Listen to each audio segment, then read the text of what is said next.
Assalamualaikum warahmatullahi wabarakatuh. Selamat pagi anak-anak sekalian. Semoga kita semua dalam keadaan sehat walafiat. Amin. Pada pertemuan ke-9 kali ini, mata pelajaran administrasi transaksi kelas 12, kita akan membahas mengenai alat bantu dalam transaksi.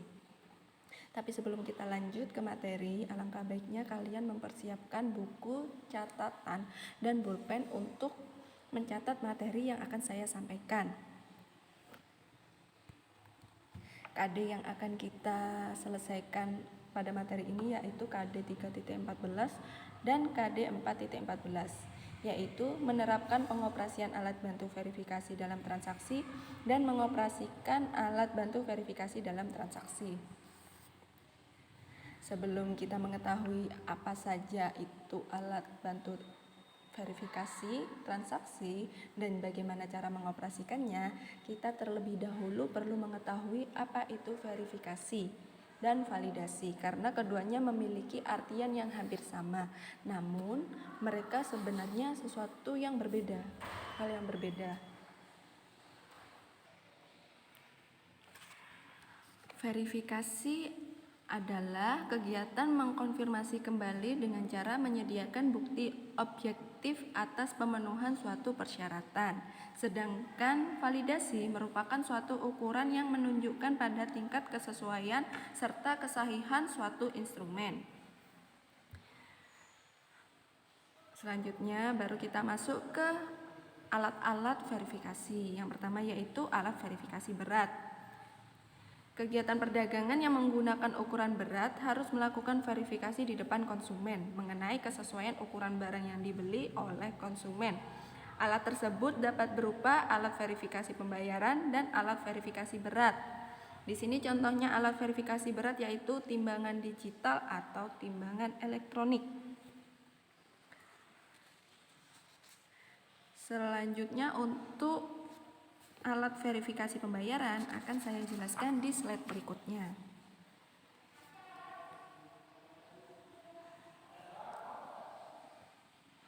Uang kertas merupakan alat pembayaran yang sangat rentan terhadap pemalsuan, sehingga seorang kasir perlu teliti dan cermat untuk melihat apakah uang tersebut merupakan uang asli ataupun palsu untuk meminimalisir kerugian yang dapat diakibatkan dari keteledoran penerimaan uang. Maka dari itu diperlukan alat bantu verifikasi uang kertas, terutama uang kertas.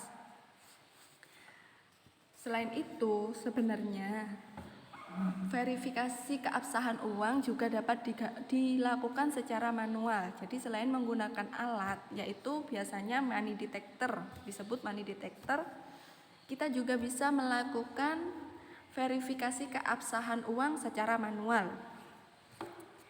Yang pertama yang akan saya bahas selanjutnya yaitu money detector. Jadi jenisnya money detector itu yang sering kita jumpai ada dua, yaitu money detector berbentuk senter dan money detector berbentuk mesin. Cara mengoperasikannya untuk money detector berbentuk senter yaitu dengan menyalakan lampu pada alat tersebut, lalu letakkan lampu di atas uang sehingga akan terlihat uang asli yang bertanda air atau watermark. Gambar satria sesuai dengan besarnya serpihan uang tersebut dan terdapat goresan pena serta benang pengaman. Apabila tidak ada ciri-ciri tersebut, sudah bisa dipastikan kalau uang itu palsu. Selanjutnya untuk money detector berbentuk mesin, cara pengoperasiannya yaitu nyalakan mesin hingga lampu ultraviolet menyala. Selanjutnya, letakkan uang di bawah sinar lampu sampai terlihat tanda-tanda yang lazim ada pada uang asli. Apabila tanda tersebut tidak ada, dapat dipastikan uang tersebut palsu. Jadi seperti itu penggunaan money detector. Selanjutnya yaitu verifikasi keabsahan uang dengan cara manual. Ini sering sekali kita gunakan, maksudnya kita sering melakukan.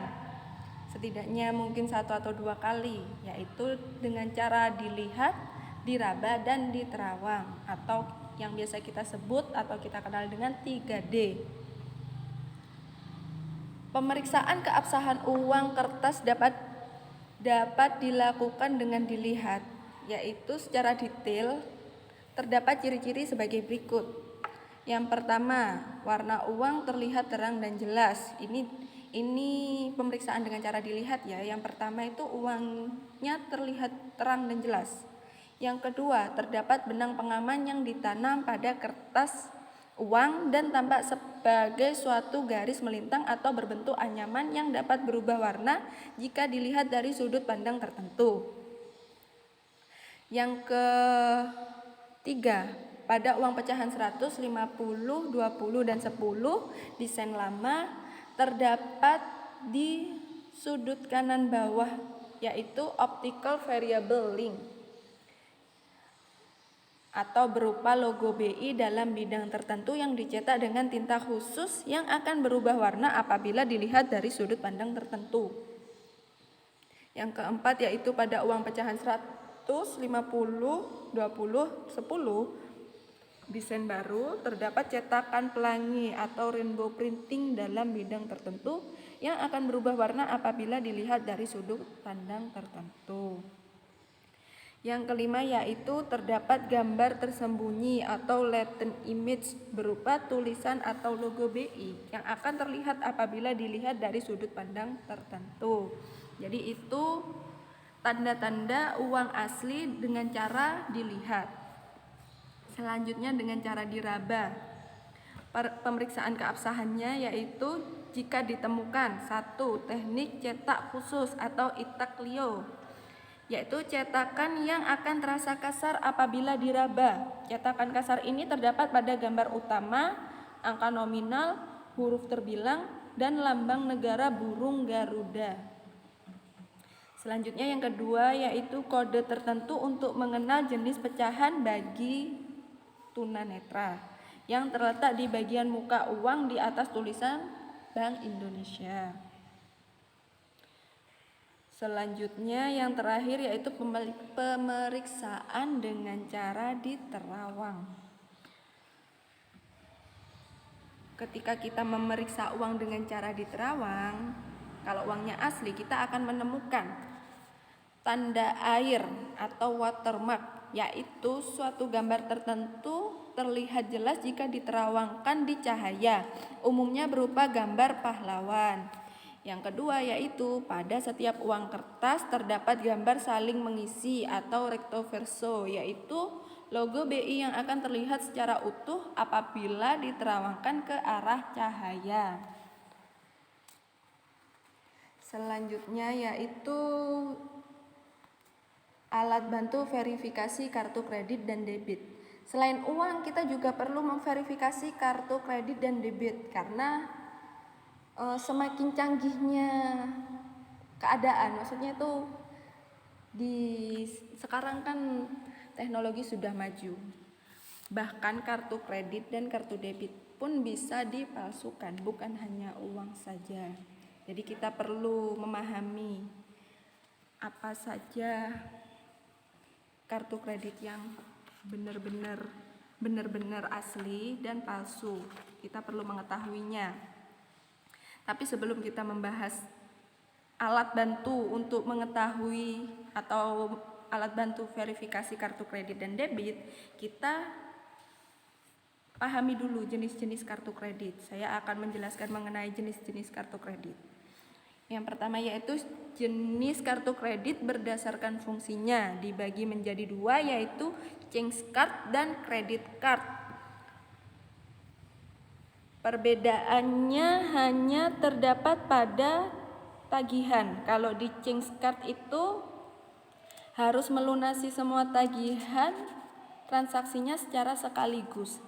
Sedangkan credit card dapat dilakukan angsuran atau cicilan pada saat jatuh tempo. Selanjutnya yaitu jenis kartu kredit berdasarkan jangkauan wilayah penggunanya. Dibagi menjadi dua juga, yaitu kartu kredit lokal dan kartu kredit internasional. Kalau yang lokal itu jelas hanya dapat digunakan di lokal. di satu wilayah tertentu. Sedangkan kalau kartu kredit internasional yaitu kartu kredit yang dicetak untuk dapat digunakan di berbagai negara. Yang ketiga yaitu jenis kartu kredit berdasarkan lembaga yang mengeluarkan. Di sini terbagi menjadi 5 jenis yaitu kartu kredit reguler. Contohnya seperti kartu kredit yang klasik, gold, platinum, titanium sesuai dengan kemampuan atau pendapatan pemegang kartu. Yang kedua yaitu kartu kredit korporasi, yaitu kartu kredit yang diterbitkan oleh bank khusus untuk nasabah perusahaan. Contohnya kartu kredit Mandiri Corporate. Yang ketiga yaitu kartu kredit Efinity, merupakan kartu kredit yang diterbitkan karena kerjasama antara bank sebagai penerbit. Contohnya seperti kalau ada itu kampus-kampus, mereka mengajak bank untuk bekerja sama sehingga dikeluarkanlah kartu BNI, UI atau Mandiri UNED. Setahu saya itu. Terus selanjutnya kartu kredit co-branding, merupakan kartu kredit yang dikeluarkan oleh bank yang bekerja sama dengan brand. Contohnya Bank Mega yang bekerja sama dengan Carrefour. Sehingga jika mereka menggunakan Bank Mega dan berbelanja di Carrefour, mereka dapat menikmati banyak promo yang hanya dapat dinikmati oleh pengguna Bank Mega dan berkunjung di Carrefour. Yang terakhir yaitu kartu kredit private label, yaitu kartu kredit yang dikeluarkan oleh bank terbitan itu sendiri tanpa bekerja sama dengan organisasi yang lain. Contohnya yaitu Mastercard atau Visa. Selanjutnya yaitu bagian-bagian kartu kredit. Setiap bank mengeluarkan kartu kredit dengan ukuran yang sama, tetapi dengan desain yang berbeda-beda. Verifikasi keabsahan kartu kredit dapat dilakukan secara manual dengan mengecek di bagian dua sisi kartu. Kartu kredit yang asli akan memuat keterangan pada bagian depan dan belakang kartu kredit sebagai berikut. Yang pertama yaitu logo bank, yang kedua nomor kartu kredit, yang ketiga nama pemegang kartu kredit, yang keempat jenis kartu kredit, yang kelima yaitu tanggal kartu kadaluarsa. Kemudian informasi yang termuat di belakang bagian kartu kredit yaitu nomor kartu, tanda tangan, dan 3 angka khusus dan informasi bank penerbit atau biasa disebut dengan CVV. Selanjutnya yaitu pihak-pihak kartu kredit.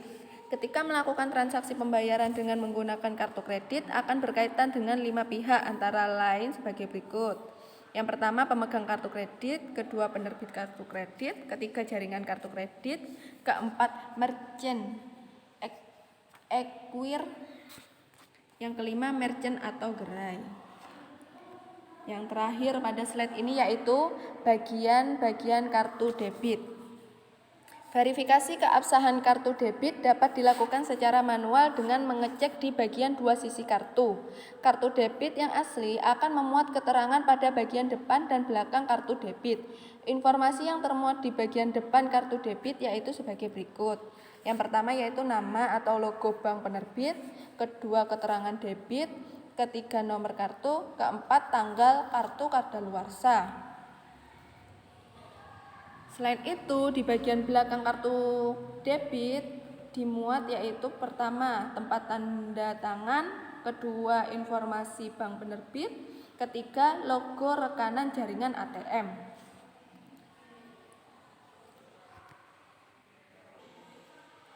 Selanjutnya setelah kita mengetahui apa saja alat-alat bantu verifikasi dan bagaimana cara mengoperasikannya, kita juga perlu merawat alat-alat tersebut agar alat-alat tersebut dapat digunakan dalam jangka waktu yang lama.